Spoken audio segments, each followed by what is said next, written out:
everybody. Welcome to Living the Line. Thanks for joining me for a two-person review. Tori is finally feeling well enough to join us, and we've got a very special book to you, a book that I liked, but you really, really liked and loved, and you made me rethink the book as well with your interpretation of it. So I had recorded a video on this, and was it my video that made you want to read it? No, I think I'd already read it.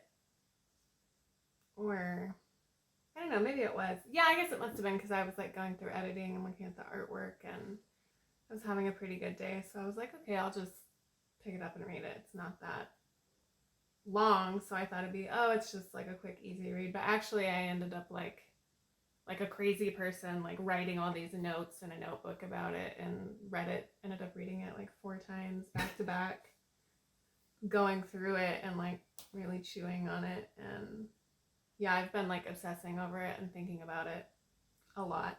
So as she talked to me about it, I realized that I was already struggling to interpret the book as much as I liked it, and we just needed to re-record it with your interpretation against like mine, because I think it spoke to you more. I just thought it was an interesting like fairy tale. But anyways, let's just jump in right to looking at the book.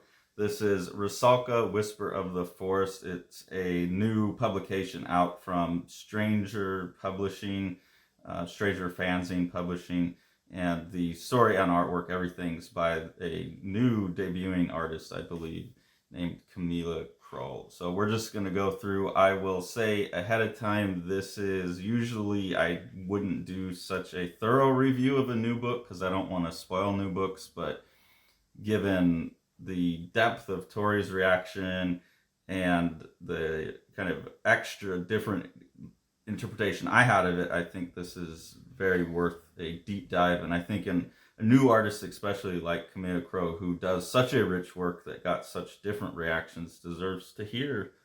Like, I would love to hear, someone being impacted as you are. So this will be a pretty spoilery review, but I hope this is taken as a sign of affection, not as us ruining someone's ability to market a book. Yeah, I knew because of your first video, I knew it was newer, and I was like, okay, I can't put a sticky note on like every page, but I wanted to. I mean, literally every page I was like wanting to put a sticky note on. So this is actually me being restrained. Yeah, and I had to then be restrained in putting my second read sticky notes in, so we didn't show every page.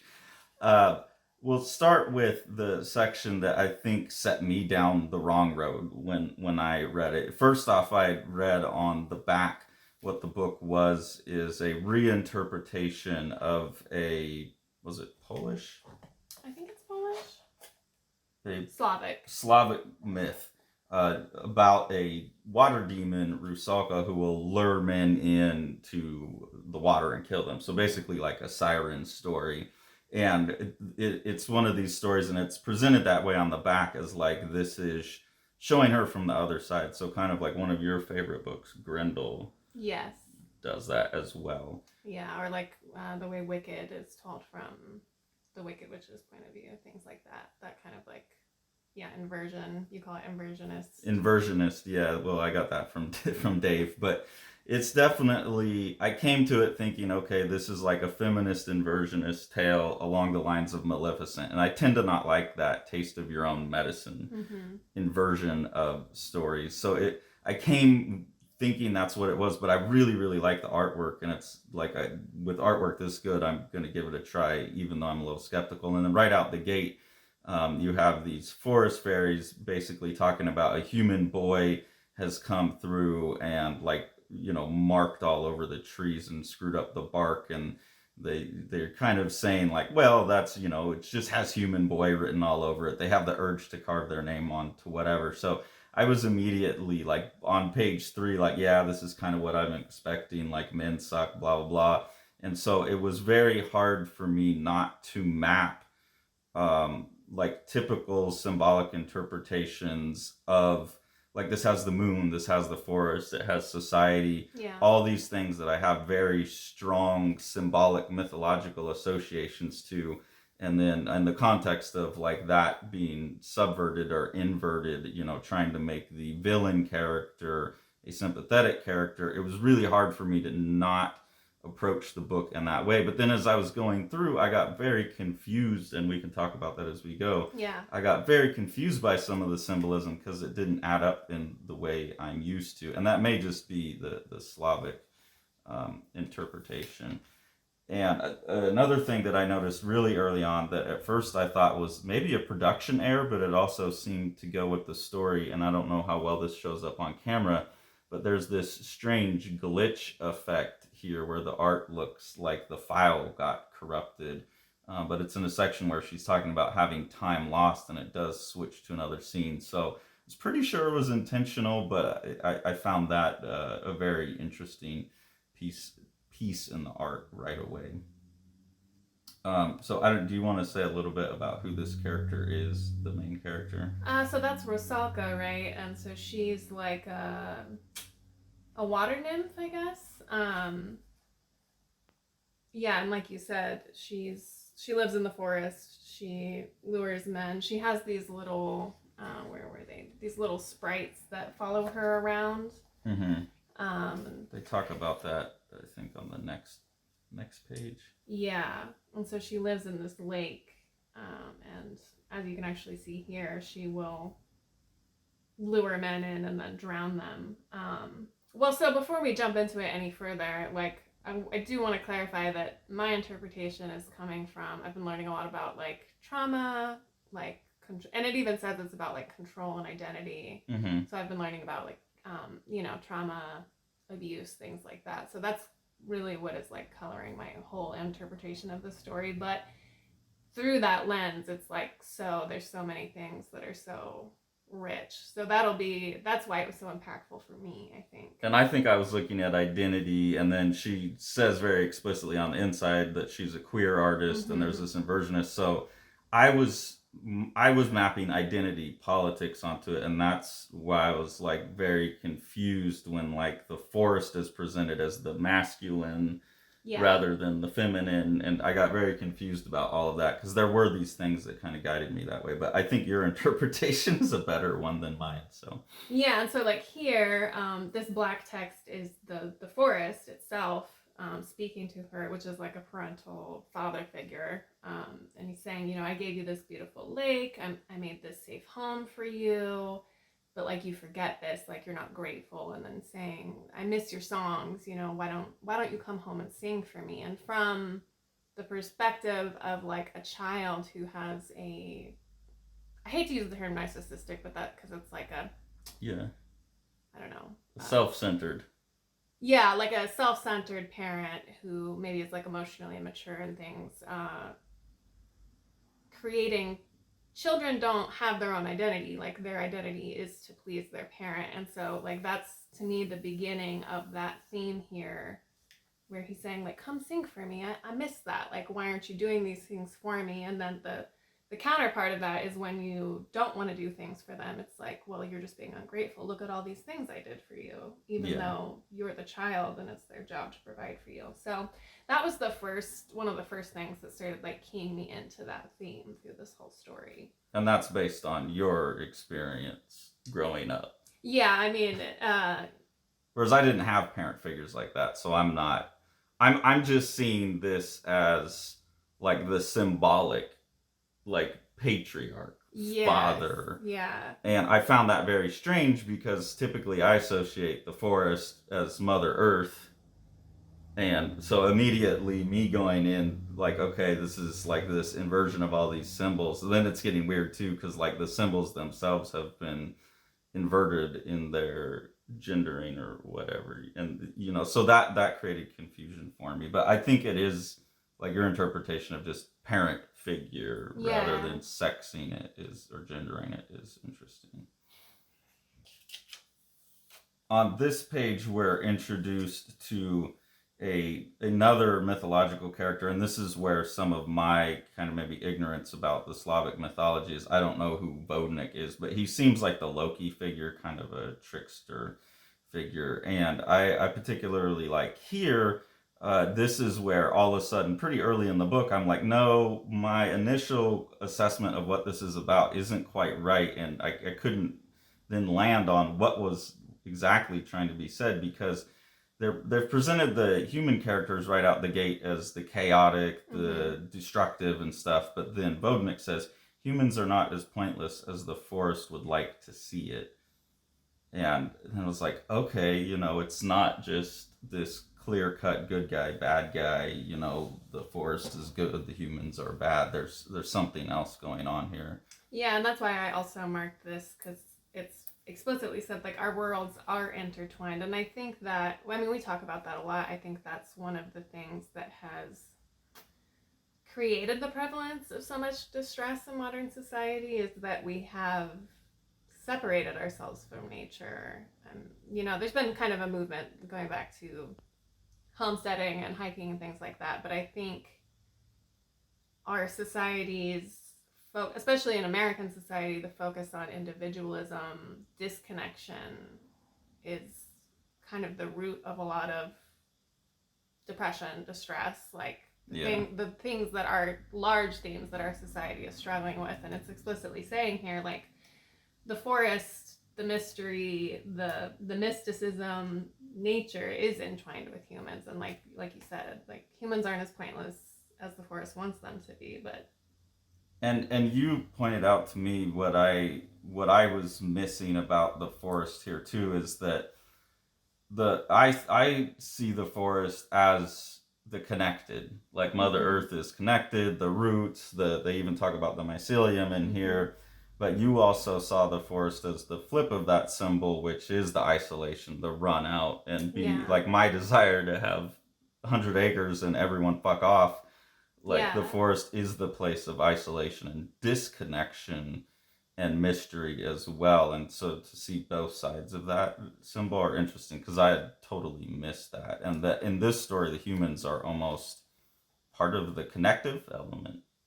Yeah, and so that was something that we talked about, I think, before I had even read it, when you were just kind of bouncing your ideas off of me about your first interpretation. I was like, well, yeah, we do now see, like, Mother Nature and the forest as connection, because that's what we know from new science. But also, especially back in older times, the forest was mystery. It was danger. You got lost. There were creatures in there, like. And the witch goes out and is isolated. In the woods, so it has a sense of, like, an ominous presence as much as it can also be peaceful. Yeah, and that really changed. I think that's why I was like, okay, I definitely need to reread it. Yeah, and so here, she's been spying on these wood nymphs. These were the ones that were originally talking about boys are just chaos and they've just ruined things. And she's sitting here watching them, lonely, wanting to connect with them. And I think, again, from that perspective of, like, a child with a controlling parent, those uneven power dynamics where for the parent figure, it's like their goal is to keep that child close, keep them for their own purpose. He's like, why would you join them? Are you sure? Like, they gossip about you, they're not safe. Like, look, I gave you these tree spirits and I don't want you to get hurt. And so it's under the guise of protection, but it's actually control and intentionally isolating and, like, preventing from going out into the world, right, and connecting and trying things out. And when you're saying intentional, like, I think some of that's, like, in a real life situation, like with your mom, I don't think it was a evil, like, patriarchal conspiracy theory plan she had. It was just her natural reaction that she didn't think through. Yeah, I don't mean intentional as, like, it can be intentional and malicious, but I just mean that the normal pathways of, like, development are cut off. So, like, in a healthy child-parent dynamic, like, the child is allowed to explore into the world, right? And the parent guides and watches, but doesn't prevent or like hold back, and this is the less healthy, unnatural version of that, where they're like saying, oh, you know, I gave you these things, like you're not being grateful, I don't want you to be lonely, but I don't want you to get hurt, and so they're keeping it close. That on a reread, I picked up a little bit more. There was this whole bit about how the butterflies are like lost souls, and at night they show up like fireflies earlier in the book, and those are her ghost companions that she has. But here, I guess I'd missed this in the first one. Those are actually the souls of the people that she's killed. So her companions are basically the victims, and that makes that whole thing much spookier to me. I think I missed that in the first read, but like in her, I think desperation, I think what it's saying is her desperation for company, she's like drowning these people, and then that turns them into these ghost lights, and that's like something that the parent figure has set her up for, that she's like clinging to these things so much. And that's like a real rich symbol, because you're clinging to it so much that like you're dragging it down. Yeah, I think I even like marked that later in the book and wrote about that a lot, is that is, you know, the way that cycles of abuse continue, because that's all you've known is like, if loving is holding on, right? And so yeah, she's desperate not to be alone, she wants real connection, but she can't do that, and in that misunderstanding, she's hurting other people and continuing that cycle. Yeah, and the mom's doing the same thing, holding on so much that she kills it. So I thought, oh, that's a really cool symbol that I totally missed before. And then on the next page, she's talking to Vodnik again, and you realize that the human boy, the destructive human boy earlier, was actually Vodnik in disguise. Yeah. So that like subverts the initial It's almost like Kamila Krol understood that people like me were going to be coming to it and being like, oh fuck this, it's like this you know, just taste of your own medicine Miss Andress story that I thought it was at first. By the time I was done on my first read, I knew it definitely wasn't that. I just didn't understand where it went off of that track. And so I think that's really intentional and clever on her part, that it's like, look, there are people who will use those assumptions that you have against you, and this mischievous character kind of set everyone up in the forest for this stereotype of the destructive male human. And I think she plays that game twice, actually. There's the female version of that in the beginning, right? That's like, oh, just fuck men, the misandry. Yeah. And then there's a male foil to that later in the story, and it's like, so she's showing both sides of that, but also being like, these are both incorrect viewpoints. She has like the forest's mythology and the human's mythology, and both mythologies write off somebody else. Or like reduce someone to something that they're not. It like robs that person or that entire gender respects of their like richness and complexity. Yeah, and I think that then is like, oh, okay, this book is really cool, because like I think it's dangerous. I think a lot of people could miss that. Like I kind of missed it. I kind of figured out that like there was inversions on inversions, but I didn't quite know how to see it on the first read. But on a second read, and after talking to you, I think it's really clever. And then again, like this is through my interpretation and like learning about how trauma affects especially children. I've been reading a lot about that and how they develop. It's like she's saying all these pieces and I don't see how it all fits together. Like it's all broken. And then she says, or maybe I'm the one who's broken. And that is something that children who have gone through those experiences and don't get the chance to go through like normal developmental things, they develop a sense of like shame. They internalize it, even if it's abuse that they don't have any control over. Because they can't understand it or cope with it any other way, they go, well, I'm the one that's wrong. I'm the one that's flawed. Like, I deserve this, you know, because that's it's just something, it's the only way people can psychologically cope with that stuff, especially at a young age. And so you see that being played out here. She's like, well, it must be me that is broken. Yeah, and what that's depriving people of, and this is where I philosophically really have a problem with, and that's why, when it's saying we're talking about identity and stuff like that, I'm like, oh fuck, identity politics. Because what I hate about the modern philosophical outlook on identity is that it removes it's like, oh, everything's just a blank slate, and you're just a cobbled together collection of the influences of society and blah blah blah blah blah, and they remove the sense of accord, and they ignore the fact that every blank slate has its own tooth on the surface, that a chalk mark would show up differently on any given blank slate, and it's leaving people kind of every day. And I see this a lot with students, but like every day you're just choosing the new you. What do you feel like today? And it's robbing them of the sense of core. And that's what she's missing as well, is there's all of these different pieces of her that are pieces of her, but the forest has robbed her of the executive function eye that glues all those pieces together.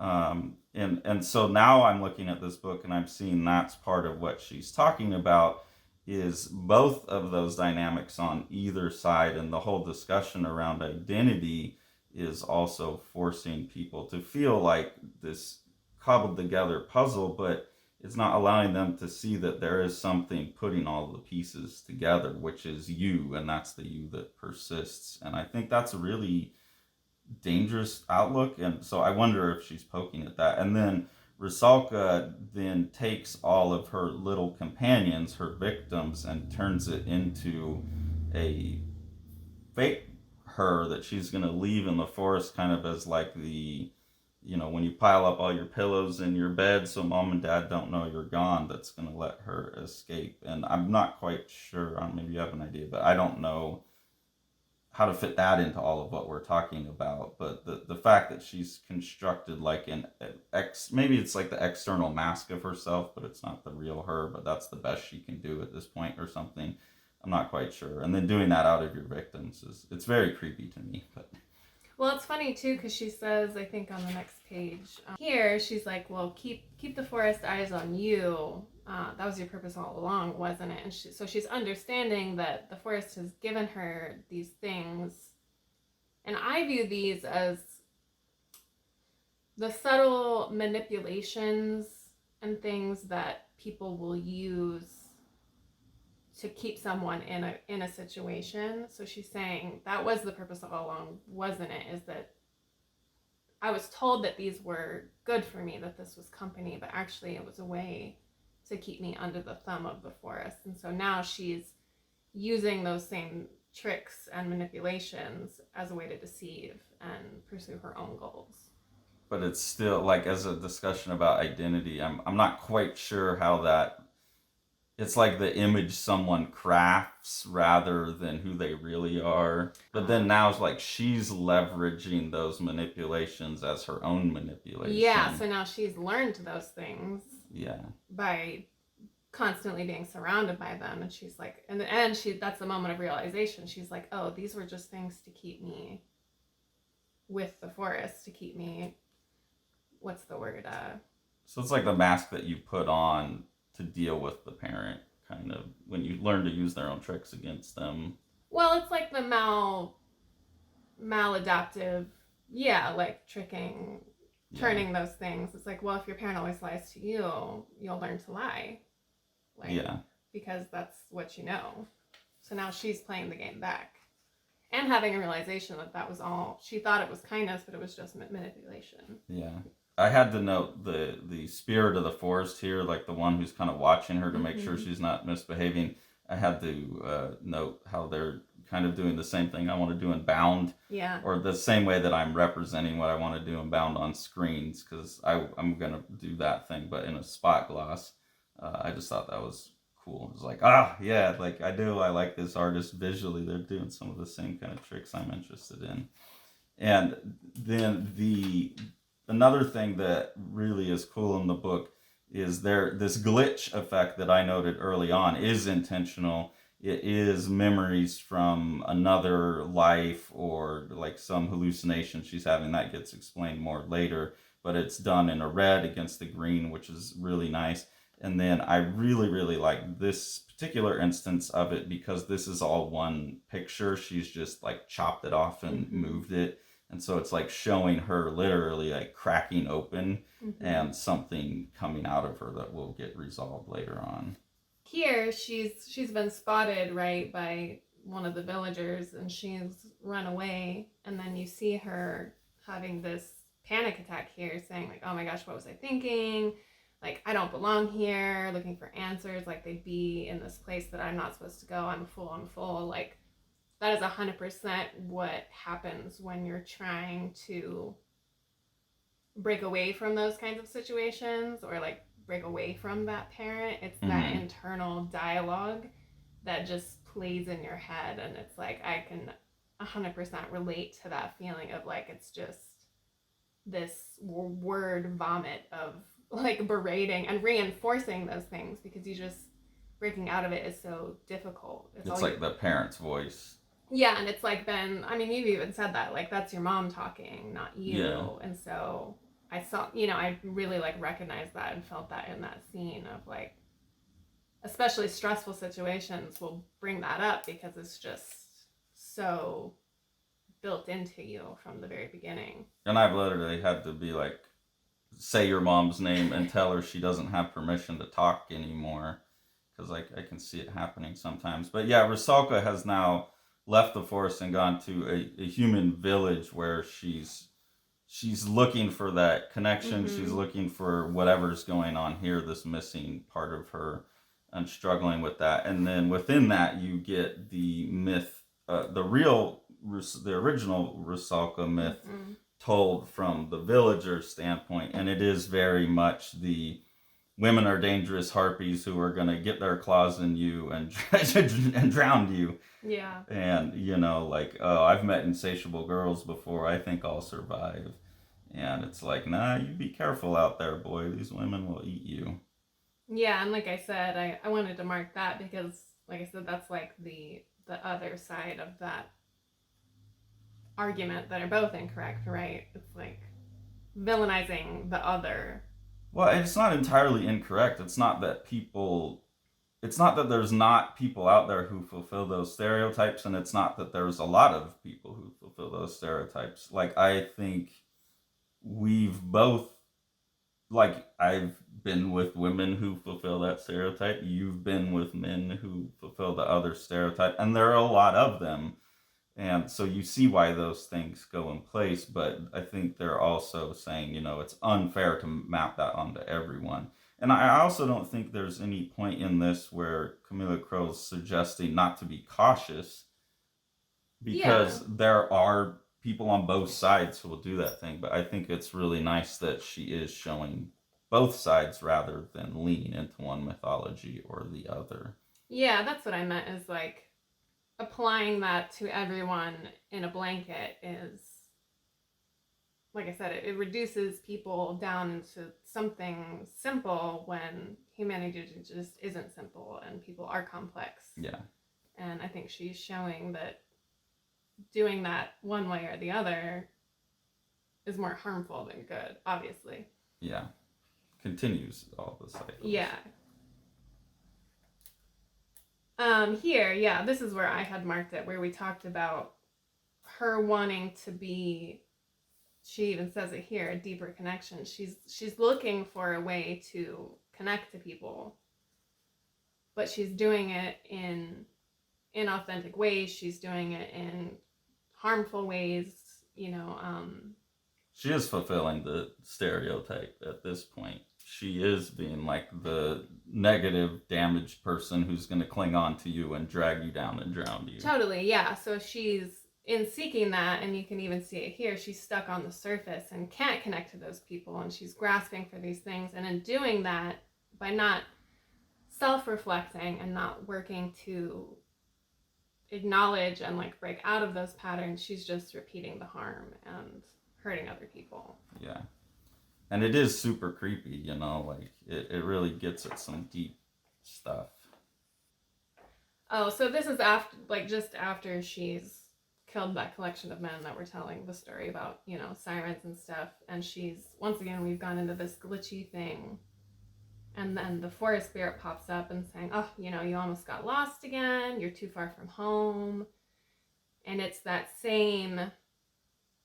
This also to me is like that phantom version of your parent that like follows you around and saying like, oh, you got to come back. Like, look at you almost got lost. Like, it's so scary. The world's so scary. Let's go back home. Like, Yeah, and she got lost in like reverie and memory of, you're starting to realize that she's not just a forest demon, she's actually was a human girl. yeah.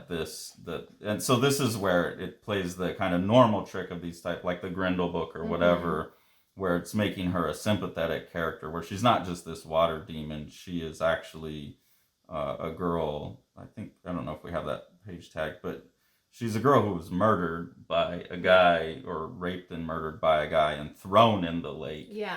And the forest grabbed onto her from that point and turned her into this evil thing. So used the negative experience she's had against men to craft her into the tool that it wanted. Yeah, and I think also this is a really fun way to not fun. It's a sad, impactful way to represent, like me, I don't remember anything up until roughly about 10, so like that dissociation, that memory loss, things like that. It's like being severed from those parts of your past and your identity is why she feels so broken, and she's had to because it was so traumatic, right? Yeah, and the forest won't let her have access to it, because if she did, then she could start to heal maybe, or it would at least realize the forest's role in keeping her stuck in that position in her life. Yeah, she would begin to be able to like take on her own identity, and that's not what the forest wants. Yeah.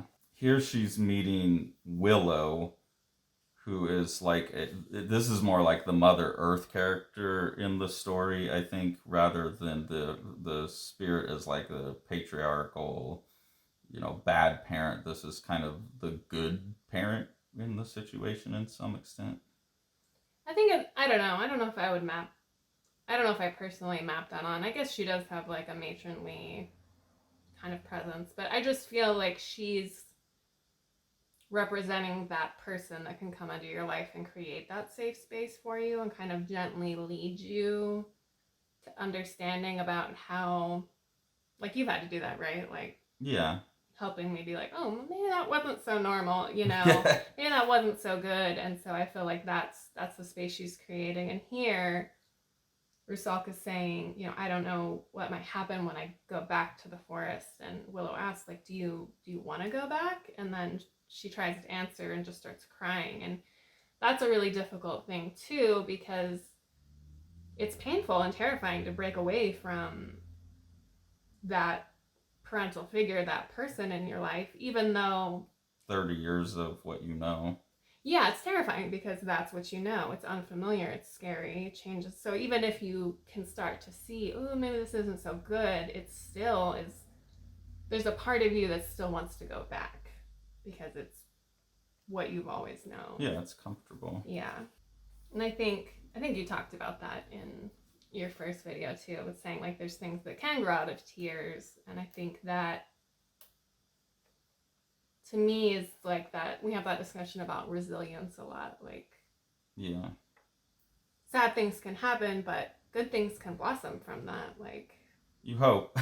We hope. Well, but already we have, right? We Yeah. talk about the things, even with me getting sick and becoming disabled and stuff. It's like we still reflect often about there are some good things that have come from that. There is some things to be grateful for. No, I think we're better off between the two of us than we would have been if you hadn't got sick. So, yeah, absolutely. So, throughout this whole story, there's been this myth, right, of the fern flower that's kind of been like running underneath it. That's what the humans go looking for in the forest. It's supposed to grant wishes and things like that. Yeah, and it's sometimes they treat it like inappropriate that the humans are going and robbing the forest of this special thing, but in other spots, it's kind of like the point. It seems to me like it's the point of connection between the forest and the humans, like it's a gift that the forest gives them. It kind of goes back and forth, like there's the two two versions of the myth. There's kind of two versions of the flower myth. I hadn't quite sorted what that was, but it is a real central symbol. Well, and I think it's interesting. It says here, you know, the flower calls to you, even though the forest is trying to mute it. And Rusalka goes, well, isn't that part of the forest? Like, why is the forest trying to keep me from it if it's part of it? It says, oh no, that's the other side. It belongs to the other side. So to me, particularly for Rusalka, that's her authentic self. Like, that's her core. And so the forest has tricked her into believing that it controls it. Like, if you just do what I want you to, you'll be fulfilled. Like, follow my guidance and subvert your own wishes and you'll be happy and things like that. So the forest is creating this illusion of control and illusion of, I know what's best for you, but really it's keeping her from her own. So really, like, the humans are going seeking their core identity, and that's if they find it in the right way, it's the gift. But if they're searching for, if anyone's searching for their identity in a selfish way, then it's stealing from the forest. But if you find it, okay.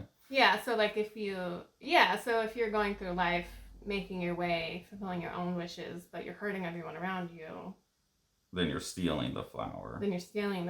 But Rusalka is like seeking it, and the forest is hiding it from her, but pretending that it's like protecting it. Okay. Which again is that manipulation of like control by, I'm keeping you safe. Like, yeah, and this is where the book got confusing to me, because everything double functioned in ways that negated, like it was constantly negating its previous interpretation. It's definitely like complex, and like I said, it comes with my own pretty personally influenced interpretations, but for me that really made it rich, even though it's fairly short. Yeah, I 100% agree. It's just for someone like me that didn't have a direct connection to that central core, it was hard not to approach it. Especially, it is a myth. It's hard not to view it through those mythological terms. And since she's going through and intentionally breaking all of them in half and flipping them back and forth, that's by the end of it, I was like, I don't really know, but I like all the play. And here, they're going deeper into the forest, right? This little mushroom spirit that works with Willow is guiding her to the fern flower, and along the way they find all of these trees that have the faces of like other intruders, right? The humans that have gone looking for it and been trapped in the forest. And she says, well, like, he's feeding on them, there's all these dead people. And the little mushroom guy goes, well, they do make the soil especially fertile. And for me, even though that was super creepy and horrifying, I think the way that I interpreted that was that when you're going along a journey of self-exploration and self-discovery, certain relationships will need to die. Like, I mean, that's through any like life journey in general, but especially when you're breaking out of old habits and, you know, unhealthy cycles and stuff, relationships and other people that you might have been connected to those things will have to die for you to move onward. But it creates fertile ground for you. And they will be unhealthy. Yeah. And you will have both negatively impacted each other. Totally. Yeah. So it's like, even though it's sad and kind of horrifying to look back and be like, oh, there's all these people that I've known and, like, you know, we hurt each other, we're no longer connected to each other, but that also creates potential for new things, new growth, better growth, like, because you've learned lessons. Between you and I, it is more difficult probably, but also richer or more fertile in the end than even like my parents, who have a great relationship, but they got together really young. They never had any, and in some ways I'm envious of that. Like, I always wanted to get married young and only ever be married to one person, not because I was raised in that religious context and I believed it from a religious point of view. It just sounded easier. Yeah. And I'm lazy and I don't want to do hard work. And so it was like, I could care less about if God says that or not or whatever. It just seems like that would be the least stressful way to have a relationship.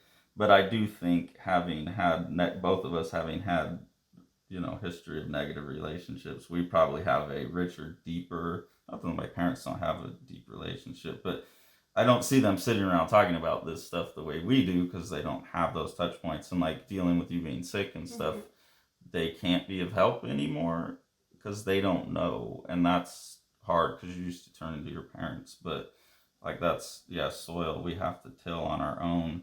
And then I had to know the mycelium knows the way because we constantly now refer to just the structure of existence as like my view of how reality works as an informational substructure that's all just every possible computation running itself, and we only have like access through our own filters to part of it.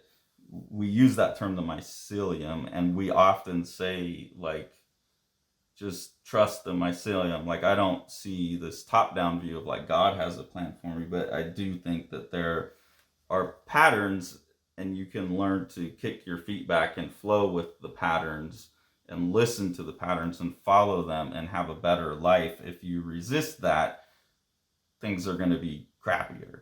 Mm-hmm. And you often like call me a witch or whatever because like I can make things happen, and it's like, well, yeah, because I feel like I know how to listen to that and follow it. So it's really cool because we use that as a metaphor a lot in our relationship. And then this character says the mycelium knows the way.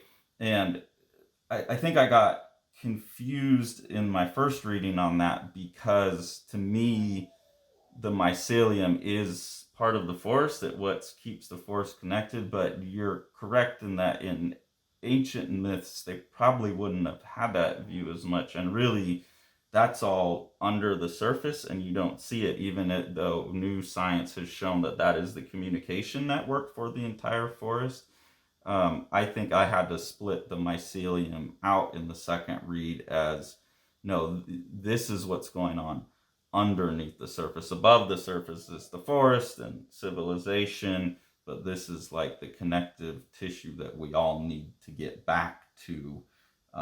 And that became, even though I really liked it and responded to that in my first read, I didn't get the metaphor in the right way, and I think now I really understand it.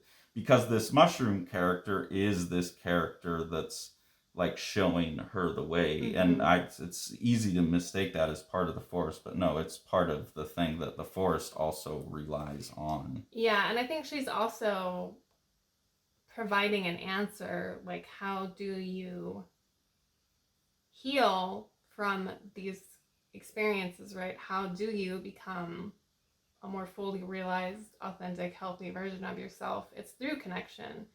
And it even says here, we're connected, it's showing me the right direction. And it's by connecting with others in healthy ways that we begin to unpack those things and really find ourselves. And like thinking about the interconnected nature of everything, mm-hmm. not just other people, but like being more in tune with your environment, mm-hmm. being more present, like not looking at the surface level, but looking deeper. The things in and around the soil, even like it's not the dead soil, it's this other system that's kind of keeping it all going. So I really like that part. Here the forest has caught up to her, or the forest spirit, and it's telling her, oh, ungrateful child, like what are you doing here? He's always gonna know. And I think to me this is another example of how it's that voice, it's that fear that keeps you trapped in that situation, even though logically or like outwardly it looks like you have the agency to break away. It's this fear that they're gonna know, it still controls you and keeps you trapped in it. I also think here she's like, this thing was always upright and walking, and now it's stumbled over, it's crawling, like it is dying. Yeah, so it's weakening, but it's also become huge, right? And even more terrifying. And it's like that, especially that first time you step away and, the further and further you keep going from that familiar pathway, it just becomes more and more terrifying. So to me, that was like her this is a symbol of her fear of what's on the other side when I'm no longer the forest. And I think also the fear of the realization that you are killing the parent to some extent. Like when you ran away to California, like that killed, like that hurt your mom. And like part of that hurt is because she had unfair expectations. So she set herself up for that. But like you still had to be the one that caused it. Yeah. Right. And so it's getting bigger and more looming and it's more obvious. And that's like part of the fear and the pain. And like, yeah, he's like so big, but he can't get to her because he's losing his power there. And it's like when something is always the scariest right before it happens, right? Like, yeah, any situation that you're anxious about, the closer you're actually getting to the completion of it, the more terrifying it becomes. But then once you're in it, it just kind of happens. Yeah. So I just think that's like that really, and I think that's a really clever, I didn't really catch on to that he's struggling to chase after her, but yeah, he's like grasping and crawling. And I mean, you had to go through that. Like your mom literally had to die for real for you to finally be able to see it from that distance. Yeah. And like there's a lot of still regret with that too. And so I think that's part of the fear is that disappointment.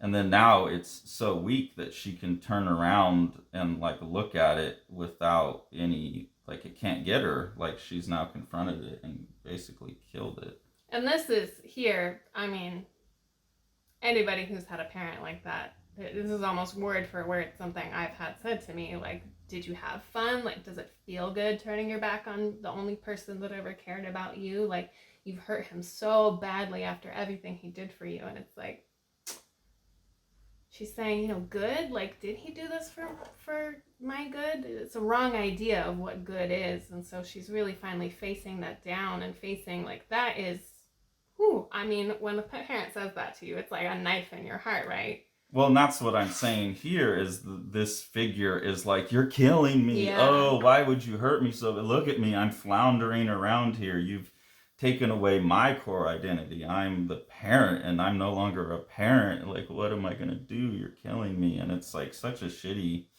Yeah. And like when you're like a lot of times in those situations, that child is there like to boost their ego, to make them feel good, to serve their purpose. It's not actually about, it's a selfish kind of love, even though they're not always doing it like you said, intentionally. We kind of do this to our youngest dog, Bucha. Yeah. Where we get so much joy out of pampering her that she's turned into a feeble, weak little sissy of an animal who's currently over there. Maybe you can hear her whining. Crying, yeah. Because she has to be in the other room. Yeah, so... Yeah. So I get it. Because I do it to the dog, for sure. Yeah. It makes me feel good to make her feel good. And then she's, now she's like tumbled through this tree trunk, right, down into this cave. And I just thought this was a really good, like, visual metaphor for that journey of, like, you got to go inwards. You got to go into the deep, dark, scary place. You have to dive head on in there because that's where it all is. We want to avoid it. Nobody likes jumping into a pit, but it's like in the pit is where you find. Well, and that's a pretty classic, like, Jungian symbol, right? You go into the cave, you go into the dark, you go into the scary place you go into the chaos to get the real. That's, if you come out the other side, you could die in there, but if you come out the other side, you're the hero of the story. Yeah, and like the underworld. At first she's like uncomfortable, she's looking around, but then she goes, oh, I see, as she's exploring those parts of herself, she's becoming more and more at peace, and she's like, okay, I know that in here is the thing that I'm looking for. And that's where she finds the flower. Yeah. So that's a pretty standard interpretation. And then within finding that flower, she finds the memories of what really happened. Yeah, and of being a human girl. And I just thought here was interesting. I think I marked it somewhere else too, but she's saying here she had a lover, this guy in the village that she grew up, and she's saying, but he desires all of my time, and more often all of me dissolves in order to avoid worse. And so that is what will happen. I can attest to it myself. You get into these unhealthy relationships that repeat that same thing. You find someone who wants to use you to make themselves feel good, but doesn't actually really care about you. And so she's repeating that same thing. Her own wishes, her own desires are dissolving under this necessity to keep this other person happy. Yeah, and also I think it's because she has been through that, and then you get the scene where like he kills her because she kind of tries to get away from that. Yeah. Tries to stand up for herself, but he kills her. I think the suggestion there is that is actually the prior relationship. It's not because in the story, even though I agree that the parent's the one that caused the damage in the overall metaphor, in the story, actually, the relationship's what caused the damage first and primed her for the predatory force. Yeah. So it is also like is showing that if you have unhealthy relationships, it primes you. Yeah, either way. So that the predator can come along and recognize it. Like predators will smell that on someone and will know it. And so the forest has been like waiting for someone that they can use for whatever that, metaphorical role that she's playing to the forest is by creating make it that happy. Soil or whatever. It was lonely, so yeah. But I do agree that it's just that discussion of like the more you are in traumatic relationships, the more likely you are to continue to be in traumatic relationships until you can break out of it. The predatory will recognize it. Yeah, either consciously or unconsciously. It's like those things, just that energy feeds off of each other, and so you get drawn together. Yeah. Those could be some of the most intense, passionate relationships people will have, even though they're totally terrible for both of them. Well, I think to some extent, like, that probably drew us together. I think, like, I have confidence issues, and so, like, seeing someone that's also, like, kind of lacking confidence, but I think we've been lucky in that we've been willing to dive deep together and go into the cave, whereas maybe in our previous relationships, like I've told you, like I always feel lazy. I was always lazy about dating, like I take it or leave it. And so I always found like I wound up with if someone came to me. Yeah. And I'm sure that was kind of a fishing strategy on mine, where it's like that's going to get the desperate people. And I complain like, oh, I feel like people latch onto me as like this stable thing, and I feel like I got drowned and stuff like that. That's was like my biggest fear in relationships, is someone grabbing onto me, dragging me down, because that's happened before. But I think I have to also admit that, like, in some sense, that was a predatory tactic on my part that just allowed me to like find the people that were going to be easy, that I wouldn't have to put a lot of work into, because it was like, well, this is someone who's going to kind of be willing to. I think that's why I recognize it. I don't think it's like as predatory as the forest was, but I'm familiar with both sides of that, unfortunately. And I love all of this because I myself have been going through I think I'm a little bit in this phase right now. So she's gotten her memories back of her life. She's realized, oh my gosh, the forest has been manipulating me. I've been trapped, and look at all this harm that it's done to me as well. And she's just pissed. I mean, she screams, and then she just becomes this like crazy banshee figure. And I think it's been a little difficult for you because I'm not really an angry person, but I have been feeling anger. I don't know. I'm still the more volatile. I mean, you definitely have more of a temper, but like I used to never get angry, even in situations where I should have been angry. I just didn't. Oh. Because it wasn't something that I felt safe to express or was like allowed to express growing up. So I am learning how to have healthy anger, and I think that's such an important part of healing from that, even though it can get really negative connotations.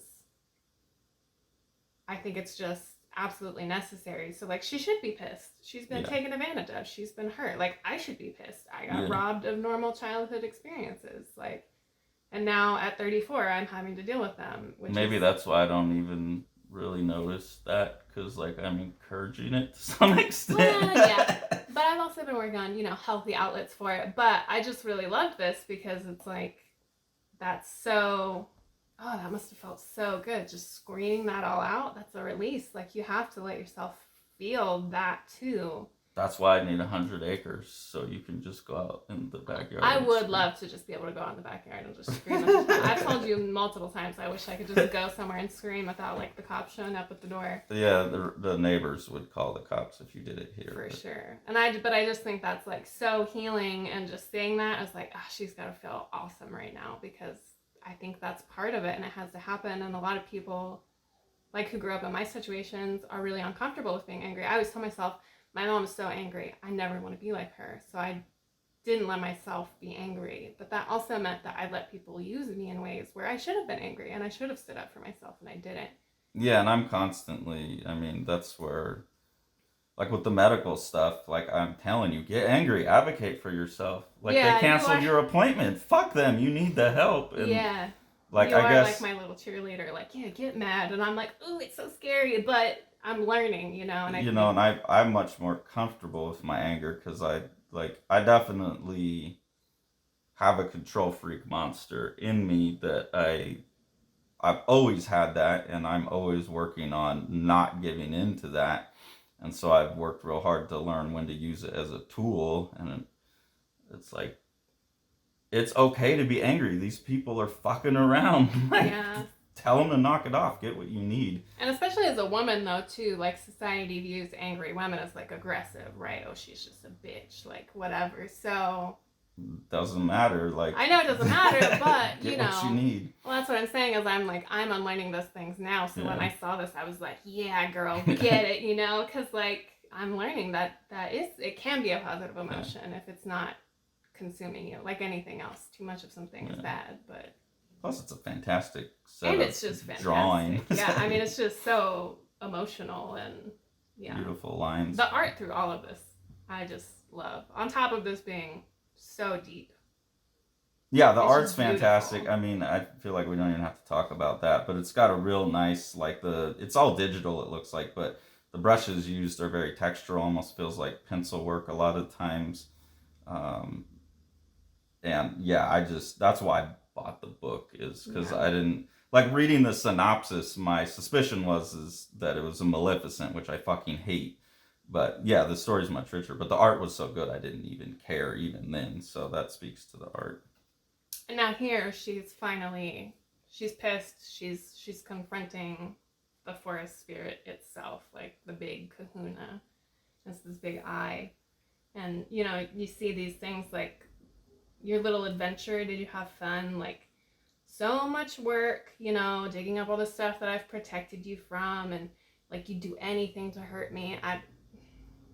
It's my mom. It's any parent like that, when they feel hurt, they lash out, right? And it's starting into that same old thing, like, all these sacrifices I made, I'm always the villain, I'm always the bad guy. And she's look how much shittier your life is, harder now, blah, blah, blah. I told you not to go out there. Yeah. And like, so you're to trust everyone but me, like, everyone's out to get you, but not me.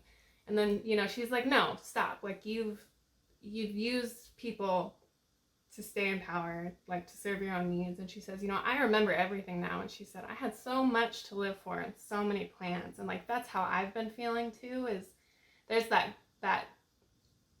grief and that anger about like, what about what I wanted? Like, I wanted to be an artist, and well, and I never met your mom, but I'm constantly mad at her because you had, when you were how old? You had a college try to recruit? I don't remember. I was in elementary school, I think, or like middle school. But like, you had a college try and recruit you as a young kid, and she was so scared to lose you. You could have been like one of those kid geniuses that fucking graduated. I could have graduated college like before I was done with high school. Yeah, like Cornell. What was the? I think it was Duke.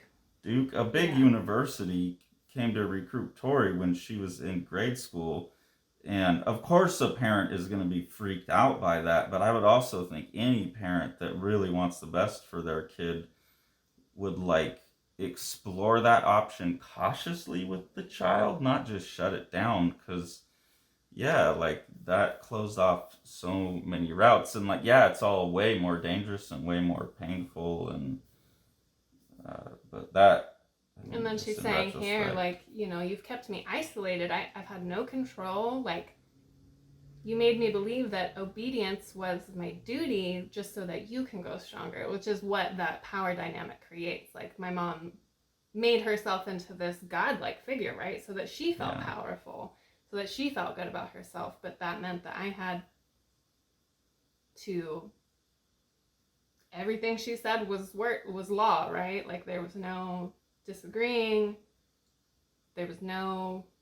And that's always been like real clear to me that like that you guys, you and your brother, like I've seen pictures of your mom, a few. That's about it. But like I feel like I could sit and draw the way you guys see her in your head, especially knowing that she was like 6'2". You know, She was a powerful woman in presence. I mean, she was. like I can just see this like gigantic, wavy haired, Gustav Klimt, red haired, crazy goddess in the sky that you two have in your mind when you talk about her being kids. And yeah, that's a hell of a thing to instill in a kid that like I mean you see your parents that way when you're 4 because you're little and they're big, but like as you get older, like I don't know, I look at my parents as like they're weak, feeble humans. Me and Trevor talk about the problems they have, you know, like I think you gotta kill your parents at some point. Yeah, see, and we never really got to do that. And she's saying, here, you took away my whole sense of self, my agency, a chance for peace. And she said, you used me, and like that's kind of the ultimate thing. And I've learned that about trauma and like CPTSD and things like that, that it completely shatters your sense of identity. Like that's one of the biggest things. Yeah. You can't trust your own intuition. You can't trust your own wishes. They're constantly being pushed down. And so she's just coming to that realization of like, you used me for your needs, and like what a tragedy that is. And the forest here is a little more intentionally malicious. My mother was not a bad person. She didn't mean to do those things. No. But it's that realization of being like, oh my gosh, you failed me and you hurt me, and it was all for your own personal needs. When you should have been when you should have actually been protecting me. When you should have like let you take the risk to go to Duke, but like been a protector still. Don't let your 8-year-old loose on a college campus with no protection, but also don't hold her back. And then I also see in this, because I don't have the personal connection to it, it's still the societal critique to me of all these games with identity that especially are being played in society right now in the media. They're getting everyone so worked up about identity shit that this is a strategy that society uses to keep us all against each other and disconnected. And really, like, who the fuck cares? Like, quit worrying about this shit so much. Like, just go be yourself, be people. Like, find that flower. There is a core identity. It's not some weird soul. Like, I don't believe in that. But there is this thing that society is robbing of people and using against us to stay in power. And so I think it double functions. These personal things or metaphors for societal things and vice versa in a really good way in the book. And then this is like the moment where she really, like, officially is like, no, we're done. Like, it's starting to do those same manipulations, like, oh, you enjoyed taking these souls of these men that you danced with, like, you're actually kind of a bad person, And she's like, no, I'm enough. Like, being punished for having a mind of my own is not going to work anymore. So I'm doing this on my own terms. And she's finally, like, really taking her own stance. And they're talking about the guy who killed her. What about him? Did he just walk away? Like, why did I get punished for this? And you just want revenge. Yeah. Okay, like you're pissed off, want revenge, and then I dealt with him.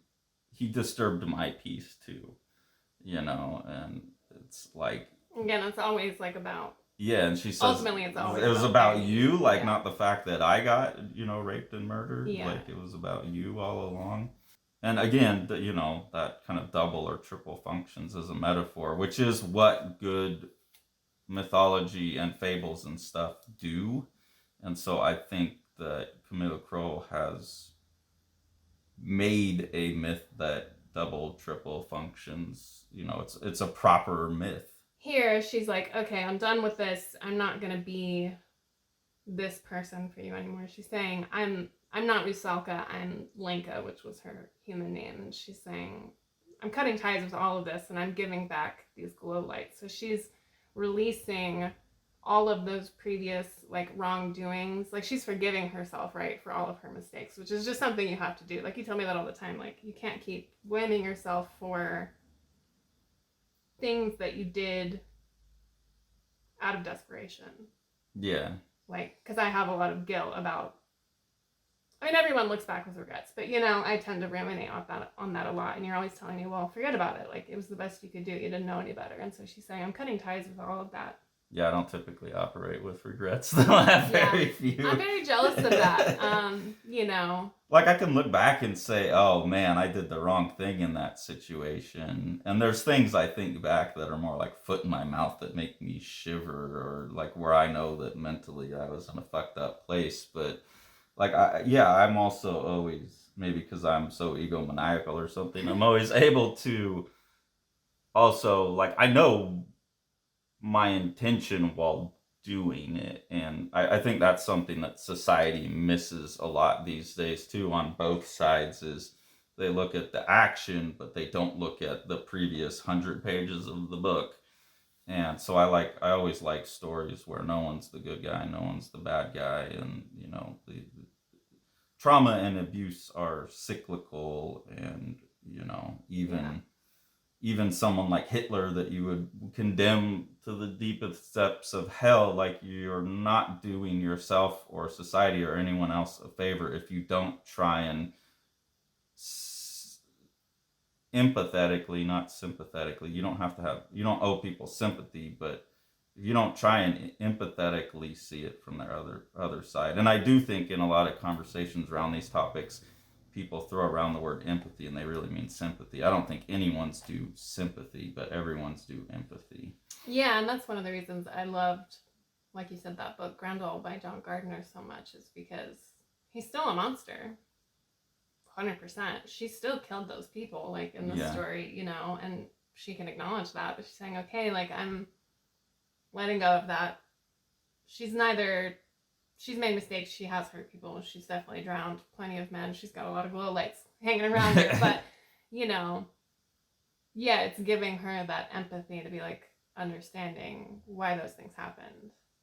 And yeah, and I feel like maybe the ones I don't like Maleficent, is they kind of just don't even acknowledge her own negativity. They just make her into the hero all along, and it's like, nah, you're just flipping the narrative. You're not really unraveling it. So I think this is really good. And the same thing here, it says, you absorbed the human tales of the cruel woods, you lost yourself in them completely. So humans, even though humans play their role in the forest and they have a positive side, and her reconnecting with her human side and getting connection with her own kind, like, the humans is a positive thing. It's like, well, like, there's still negativity in them as well, like, and that's what confused me on the original read, is when I was trying to unpack it along all these standard symbolic lines that I'm used to, and the symbols were flipping back and forth, and the humans were the evil thing, and then they weren't the evil thing, and then it's their fault again. I was like, what the fuck is going on here? And I kind of got the sense that, like, if you're trying to bust binaries, and I said that in the original video, if you're trying to break binaries, then this is the way to do it. You just put everything in the wrong position and jumble it all around. And so by the end of it, I was like, I don't quite know what the author's trying to say, but I like what they're doing anyways. Now I understand what Kamila was trying to say as well, and that strategy of everyone's the good guy, everyone's the bad guy, everyone's done something wrong, I think is a really, really powerful piece of the work. And I really love this too, because this guy, right, is the god of death, and he's the one that helps shepherd like the lost souls into the afterlife, and she's essentially dying. Yeah. Like Rusalka is dying, and Lenka is emerging again. Her spirit is coming out of there, and I think that is a really beautiful idea of, like, to become herself again, she has to let die this identity that's been forced on her. She was made to be Rusalka by the forest, and she took that on, and now she's letting that part of her die. And like we talk about that, right? Yeah. We were just talking about that, like how I have to choose to set aside these identities that my family has given me to figure out who I really am. And so I just thought that was really lovely, and how peaceful and happy she looks as she's escaping from this phantom broken arm. And now this is all fragmented, but she herself is whole, and I just thought it was lovely. Yeah, and I think she's like dying too, to some extent. Like the spirit's basically being released. Like she's not gonna go back to living as Lenka. Like Lenka is dying, running to the arms of death. And I mean, I think that's kind of always what drives me, is that we all are just racing towards death. And it is something that I'm not going to cause myself, but it's something I look forward to. It is like a warm embrace of, like, you did your job, you're done, but I want to make sure that whatever I do in life is that by the time I go get embraced by death, I am walking to it as the best version of myself that I can be, that did all the hard exploration and worked. And so it's not like, oh, you went through all this and then you just died. Like, what's the point of that? Why do all the hard work to then just die? That's it's like time to rest now. Yeah, but if you die as not yourself, then that's the worst thing that could happen to me. Like, that's hell. But if you can, like, at the end of your life, as you're dying, your final breath, you know, breathing your final breath, if you can look back and, like, be at peace with yourself, that's the best we can hope for. Because I don't believe in none of the bullshit after that. I don't want anything after that. I want to be fucking done. I don't want more work to do. But while I'm here, I want to make sure I do the work so that, like, here, it's very peaceful. And then the last part is, like, through the harm that's not my fault, there are things I can't gain back. But from now on, I can heal. And, you know, I don't know that I have any healing. Well, yeah, I do. I have healing I need to do too. We all have something. But if you can do that healing and be healed when you reach that final moment, I don't know. Like, that's, to me, like a life well lived, which is what I'm interested in.